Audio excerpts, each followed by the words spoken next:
You have to become the type of person that others want to follow first. Hey, it's Ken Dunn, and I'm taking a second out of my workday over here in Bangkok, Thailand. I'm traveling around the world right now, laying the footprints for the biggest, fastest, and most explosive build that I've ever done in the direct selling industry. In fact, it's my final build. And something happened today in a series of meetings with some industry pros that inspired that comment that I opened this video with, and a point that I want to make. I was meeting with a referral from a leader in my company.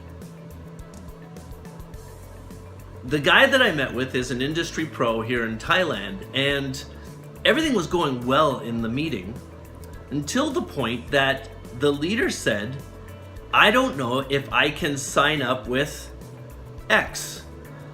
I don't know if I can learn anything from him. I don't know if it's a right fit. Hearing that made me think back to my own beginnings in the direct selling industry 15 years ago. I had an explosive start. In the first year, I rocketed to hundreds of thousands of dollars in income and started traveling around the world. One time in Mexico, I was introduced to a man that would later become my mentor and agreed to come out of retirement, having been a double diamond in the Amway business, to sponsor with a relatively new rookie in the industry with no accolades or no credits to his name. Why did that happen? It's because although I was new to the industry, I had spent years in investigative policing and developed a significant amount of self-confidence and studied the business that I was in and knew it like the proverbial back of my hand. And when I spoke to him, I spoke with confidence.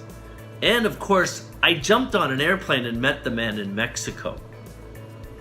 I developed credibility with him and rapport. It didn't matter that I hadn't made millions of dollars. Based on our interaction and how I was towards him, he felt confident in allowing me to sponsor him. My advice to anybody that is getting started in a direct selling business, or anybody that's struggling in a direct selling business, is this.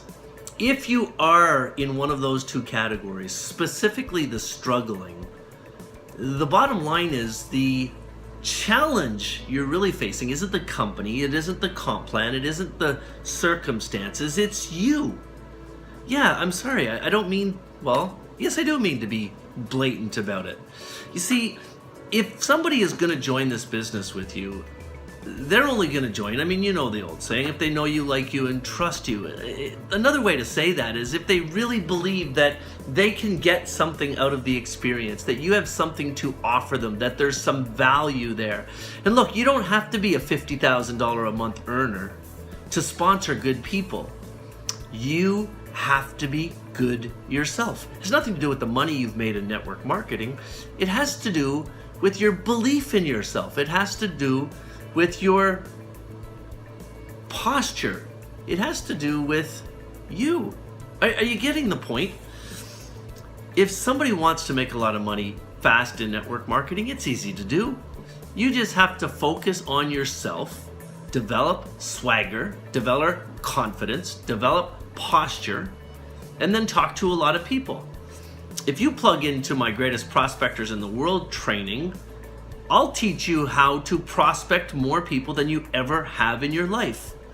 And if you realize that you have to develop into the person that others believe they can benefit from a relationship with, and you talk to enough people, well, the closing part is easy. In fact, everybody who's out there focusing their energies on teaching you how to close somebody is wasting their time. Sorry, that turned into a bit of a rant, but as I'm traveling around building my business, I'm going to share thoughts that come across, and believe me, there's a whole boatload of them. The moral of this story is this. If you want to sponsor good people in your network marketing business, then become good yourself.